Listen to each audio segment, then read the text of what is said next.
ओम शांति। ऐसी महिमा कोई मनुष्य की नहीं होती है। गीत में सुना ना कि त्वमेव माताश्च पिता त्वमेव, अर्थात तुम माता पिता बंधु सखा सब तुम हो। तो ये कोई मनुष्य की महिमा नहीं है। ऐसी महिमा कोई भी मनुष्य को नहीं दी जा सकती है। भले देवता हो ना, तो देवता की भी ऐसी महिमा नहीं की जा सकती है, क्योंकि देवता भी समझो श्री नारायण है तो उनका बच्चा, हाँ, तो वो भी उसकी महिमा ऐसे कोई तुम्हें माता पिता या कुछ नहीं, जैसे वो भी अपना हर एक क्या माँ बाप होते हैं, वैसे देवताओं के भी बच्चे वो उनके माँ बाप। परंतु इस किस्म की महिमा एक ही परमात्मा की है। कोई भी देवता की भी या कोई मनुष्य की भी ये महिमा नहीं की जा सकती है।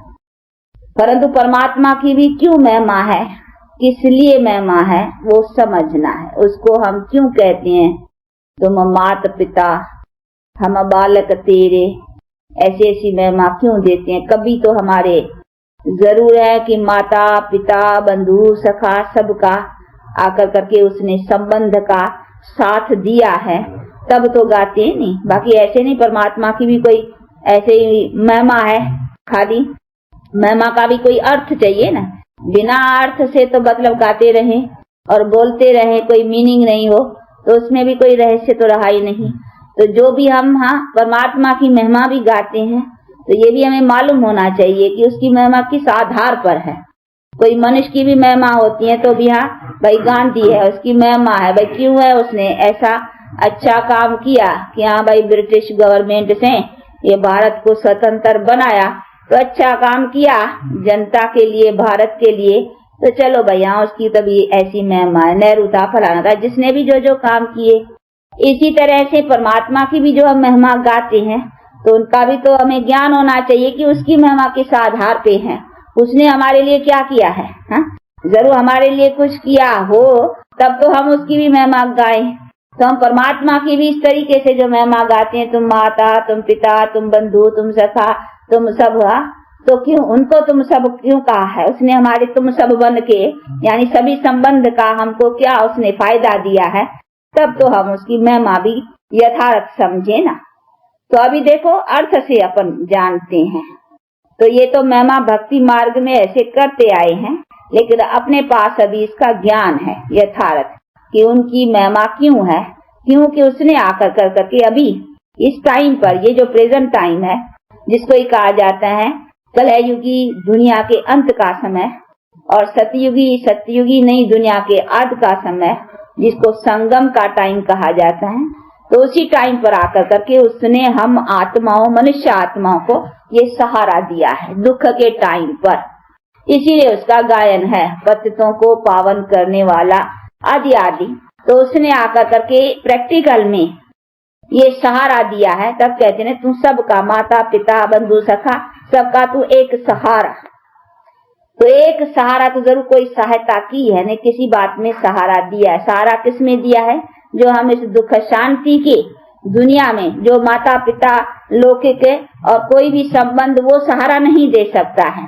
वो तो जो जिसने कर्म किया पाता, उसमें माँ भी क्या करेगी, बाप भी क्या करेगा, पति भी क्या करेगा, पत्नी भी क्या करेंगी, राजा क्या करेगा, प्रजा क्या दे करते हैं कुछ। कोई किसी का क्या कर सकते हैं। वो तो सबको अपना अपना कर्म का ही खाता भोगना ही है। इसी में भले एक दो का माँ बाप है, बच्चे का अच्छा पढ़ाएंगे लिखाएंगे, उसको लायक बनाने पर, तो कोई कर्म की ऐसी बात हो जाती है तो बाप होते भी क्या करेंगे, तो कहेंगे न तकदीर, किस्मत। तो ये सभी बातें फिर भी किस्मत और तकदीर के ऊपर लेकिन यही एक बाप है जो हमारी तकदीर और किस्मत को बदला कर करके, पलटा कर करके ऊंच भी बना सकते हैं और हमारी ऊंच प्रैक्टिकल में आकर के बनाती है। तो उसने जो काम किया है ना, वो किसने नहीं किया है, मनुष्य आत्मा के करने का नहीं है। इसीलिए उसकी महिमा है कि ऐसे टाइम पर जबकि हम दुख और अशांति में गिर चुके हैं और अभी हमारी तकदीर फूटी हुई है एकदम, यानी दुख शांति में पड़े हैं, जिसमें कोई भी हमारा अपना सहारा नहीं है, उस टाइम पर आकर करके तुम सहारा बनते हो कि हमारे कर्म की तकदीर जो फूटी हुई है उसको आकर करके फिर जगाते हो, अर्थात उस तकदीर बनाते हो। तो तकदीर बनाने वाला हो गया ना, इसीलिए उसकी महिमा कि तू हमारे सब कुछ है।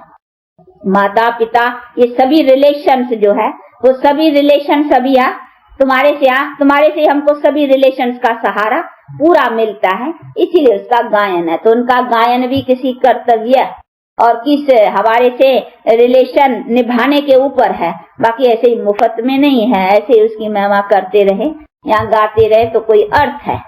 अर्थ भी कैसे है, उसने कभी हमारा आकर के ऐसा कर्तव्य किया है, वो बैठ के समझाते हैं कि ऐसे टाइम पर जैसे अभी आया हुआ हूँ तो ये मैं आकर के जो कर्तव्य किया उसकी यादगार है।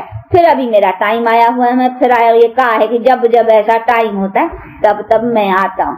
तो कोई कर्तव्य का संबंध रहा ना, तो देखो अभी वो संबंध प्रैक्टिकल में हम लेते भी हैं, उसका जानते भी हैं और फिर ऐसी सभी अर्थ बातों के अर्थ को भी अभी समझते हैं। तो बाप बैठ करके इन्हीं का ही अर्थ बाप बैठ करके समझाए। तो जो भक्ति मार्ग में तुम मुझे गाते आए हो तो खाली बिना अर्थ के गाते हो, अभी प्रैक्टिकल में आते भी हो और प्रैक्टिकल में इस बातों को जानते भी हो। तो अभी देखो हम जानते भी हैं कि भक्ति मार्ग में भी प्रैक्टिस जो हम गाते आए उनका अर्थ क्या था वो भी जानते हैं, और अभी प्रैक्टिकल में फिर उसके संबंध में भी आते हैं। तो वो हमारे बाप भी और टीचर भी और सतगुरु भी, हाँ, और वही धर्मराज भी है। हाँ, वही जानते नहीं, वही तो हमारे जो भी कुछ पाप कर्म है उनकी सजा आदि का भी अथॉरिटी तो वही है ना। भले करण करावनहार है, जैसे विनाश शंकर द्वारा, स्थापना ब्रह्मा द्वारा, पालना विष्णु के द्वारा, ये सभी है करण करावनहार है। इसी तरह धर्मराज के द्वारा सजाए, परंतु अथॉरिटी तो वही है ना। तो अथॉरिटी तो उसको ही कहेंगे कि वही एक अथॉरिटी है जो हमारे सभी बातों के अथॉरिटी वाला उनको ही है।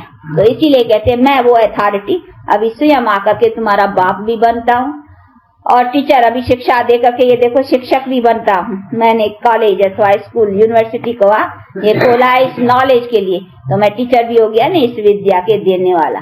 तो शिक्षक भी हूँ और बाप भी हूँ और सतगुरु तो हुई। गति सदगति तुम्हारे पूरा इस माया से लिबरेट कर करके, तो लिबरेटर देखो मैं बनता हूँ ना। तो गुरु भी गति सदगति दाता, उनको ही कहा जाता है जो माया की बॉन्डेज से छुड़ावे। तो माया की बॉन्डेज यानी विकारों की ये जो बंधन चढ़ा है उससे छुड़ाने वाला एक ही है ना, उनको ही गुरु कहेंगे। गुरु का अर्थ ही है गति सदगति करने वाला। गुरु के और कोई मीनिंग नहीं है।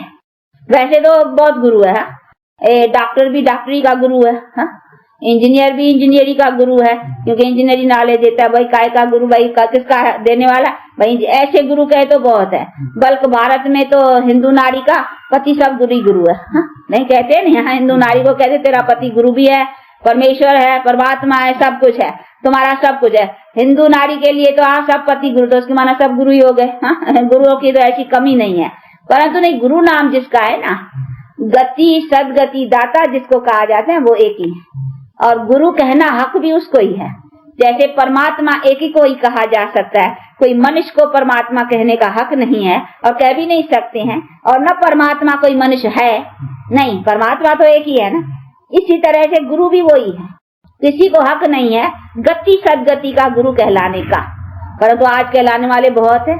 भाई कहीं कामन भी कहीं गुरु करते हैं तो समझते हैं कि भाई गति सदगति के लिए करते हैं। काय के लिए गुरु करते हैं, भाई गति सद नहीं तो हमारा मोक्ष कैसे होगा। वो समझते हैं खाली नाम मात्र गुरु कर देने से हमारा मोक्ष हो जाए, रास्ता क्लियर हो जाएगा, मरेंगे तो ठीक चला जाएंगे उधरा, वो ऐसे समझते हैं, इसीलिए गुरु कर लेते हैं। परंतु नहीं, गुरु खाली नाम मात्र करने की तो कोई बात ही नहीं है ना। गुरु तो वही है जो आकर करके हमको गति सदगति का मार्ग प्रैक्टिकल बतलाते हैं, नॉलेज देते हैं, और जिसी पर फिर प्रैक्टिकल हम चल कर करके और अपनी गति सदगति प्राप्त करते हैं, तो उनको ही कहा जाएगा नहीं गति सदगति दाता। तो ये चीजें समझने की, इसीलिए परमात्मा भी एक है तो गुरु भी एक है, यानी वही परमात्मा ही गुरु है, और फिर हमारे को ये सारी नॉलेज के देने वाला भी वही है। दूसरा कोई ये ज्ञान दे नहीं सकता, तो ज्ञान दाता जो है वही गति सदगति दाता। ऐसे नहीं ज्ञान दूसरे देंगे गति सदगति वो करेगा, नहीं, ज्ञान भी वही देता है, इसकी नॉलेज भी वही समझाएगा। तो ज्ञान दाता भी वो और सदगति और गति दाता भी वही है। तो ये सभी चीजें हैं जिसको बुद्धि में रखना है अच्छी तरह से, और उसी को अभी यहाँ हम पाया है। अर्थात अभी हमारा संबंध अभी उनके साथ हुआ है, कोई कॉमन मनुष्य के साथ नहीं है। अभी उनके द्वारा हम ये नॉलेज को पाकर करके अपना प्रैक्टिकल गति सदगति प्राप्त करने का ये यत्न रख रहे हैं। तो ये सभी चीजें बुद्धि में होनी चाहिए कि कॉमन जैसे गुरु हम करते हैं या कॉमन सत्संगों में जाते हैं बहुत, तो ये कोई उसी तरीके से भी एक कॉमन आश्रम है या कोई संस्था है, या ये भी कोई अपना धर्म प्रचार करने वाला एक संस्था निकली है, जैसे कई ऐसे समझते हैं। तो ये कोई हमको अपना धर्म का प्रचार करना है या कोई एक ये धर्म नया निकला है, ऐसी भी बात नहीं। ये तो परमात्मा अपना आकर करके नई दुनिया स्थापन करने का काम कर रहा है। इसमें कोई नया धर्म, जैसे कई धर्म ये आर्य समाज धर्म, राधा स्वामी धर्म, चिदाकाशी धर्म, बहुत अनेक नाम है ना, वो समझते हैं ये भी एक धर्म, ब्रह्म कुमारियां का एक धर्म निकला है।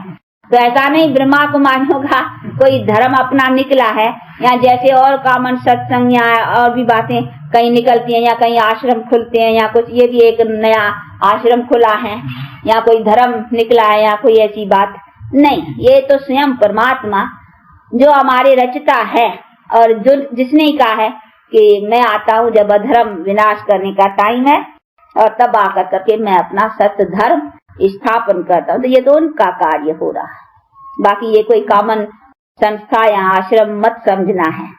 तो ये भी चीजें बुद्धि में होनी चाहिए, क्योंकि कई विचार ऐसे समझ कर करके आते हैं, परंतु नहीं, ये कॉमन आश्रम नहीं है, क्योंकि ये परमात्मा का कर्तव्य है और परमात्मा का बहुत थोड़ा टाइम विजिट है। हाँ, तो वो हमारे विजिट पर आए हुए, यानी भारत में पधारे हैं परमात्मा। अपना उसका जन्म स्थान भारत है, वो अपना अवतरण कहते हैं, मैं यदा यदा है धर्म से, कहा है गीता में भी, जब जब अधर्म होता है तब मैं आता हूँ। कहाँ आता है? तो ये भी समझना है कि उनका आने का है ही भारत में, क्योंकि वो आता ही है भारत का आदि सनातनी धर्म स्थापन करने। बाकी कोई क्रिश्चियन धर्म या बुद्धिज्म धर्म या इस्लामी धर्म नहीं बनाने आते हैं, वो आता ही है भारत का आदि सनातनी धर्म, जिस कोई धर्म को कहा है सत्य धर्म, यानी वही धर्म श्रेष्ठ था सबसे। तो परमात्मा श्रेष्ठ काम करने आएंगे ना। वो क्रिश्चियन धर्म तो क्राइस्ट से होगा ना, वो तो क्राइस्ट के द्वारा स्थापन हुआ है, उसका अभी एंड होकर करके यहाँ फिर भी स्थापन होगा तो क्राइस्ट आकर के करेगा। बाकी उसी धर्मों के लिए नहीं कहा है, इसने कहा है वो जो दुनिया में एक धर्म और एक राज्य वाला जो धर्म था, वो कौन सा था? ये देवी देवता है। तो इसीलिए बाप कहते मैं आता ही हूँ उसके लिए।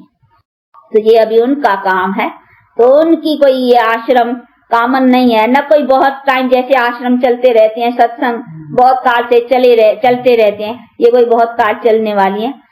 कहें तो अगर एक ही सत्संग है, सत्य का संग, सत्य का ही जाता है परमात्मा को, बाकी तो सब मनुष्य असत्य ही है ना।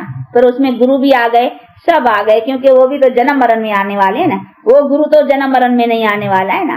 तो वो सत्य गुरु, तो सत्य गुरु का ही सत्संग एक बार होता है। तो वास्तव कर करके सत्संग एक बार होता है, बाकी सत्संग है ही नहीं, वो तो है ही बाकी जन्म मरण में आने वालों का संग, उसको कहेंगे असत्य संग। बाकी सत्य का संग तो मिलता ही एक बार है। तो अगर सत्संग कहे ना तो एक ही बार होता है, अभी बस ये सत्संग है, बाकी तो कोई सत्संग है ही नहीं। सत्य का संग ही अभी मिलता है, सत्य बाप, सत्य टीचर, सत्य गुरु तो मिलता ही अभी है। वो कहते हैं मैं आता ही अपने टाइम पर हूँ, मैं आगे आता ही थोड़ी रहा हूँ, नहीं मैं आता ही, मैं आया ही अभी हूँ, तुमको मिला कहाँ से? इसीलिए कोई सतगुरु मिला ही नहीं ना तुमको, मैं ही अभी आया हुआ हूँ और मैं मिलता ही अभी हूँ, इसीलिए सत्संग भी अभी होता है।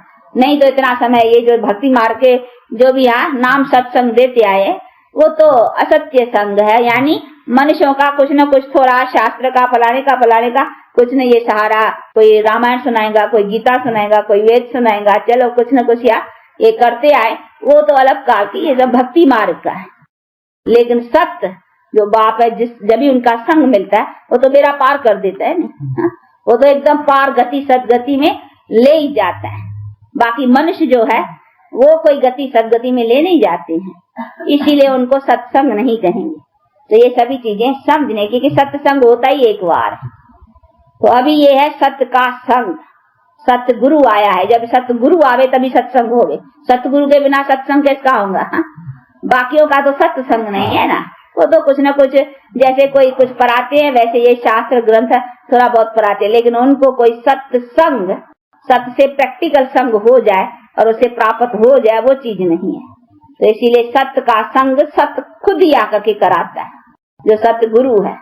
इसीलिए सत्य गुरु ही अभी आया है और ये उसने अपना सत्य का अपना संग दे रहा है, तो उनके ही सत्य के संग को हाँ सत्संग कहेंगे।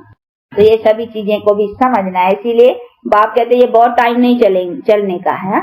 मैं आता हूँ तो बस एक ही वाह, हाँ, उसमें सब प्राप्ति करा करके फिर सदा के लिए तुमको सुख रहता है। फिर तो तुमको बैठ के सत्संग करना, यहाँ ये माथाकुटी करने की भी दरकार नहीं है। मुझे भी याद करने की फिर तुम्हें जरूरत नहीं है, क्योंकि मुझे याद करना ही तभी पड़ता है जब दुख शांति में हो, तभी हे भगवान हाँ कहते हो। फिर तुमको सदा सुख होगा। तो कहते नहीं सुख में स्मरण करने की दरकार ही नहीं रहती है। दुख में थोड़ा याद करते हो, सुख में मुझे जरूरत नहीं है। तो इसीलिए मैं आता हूँ तुमको सदा सुखी बना कर करके और सदा सुख में रहते हो। ऐसे कर्म बुरे करते ही नहीं हो फिर जो तुमको कुछ बुराई का दंड पाना पड़े, जो दुखी हो और फिर चिल्लाओ, तो चिल्लाने की बात रहेगी नहीं। तो ये सभी चीजें हैं जिसको अच्छी तरह से समझ कर करके अभी उसी चीज का लाभ लेना है। तो बाप के भी महिमा को यथार्थ समझने का है ना। तो ऐसे बाप की महिमा को खाली समझना नहीं है, बाप से संबंध रखने का है और उसका प्रैक्टिकल बन कर करके सपूत बच्चा प्रैक्टिकल एक्शंस में अथवा कर्म में आने का है, अथवा अपने कर्मों को श्रेष्ठ बनाना है।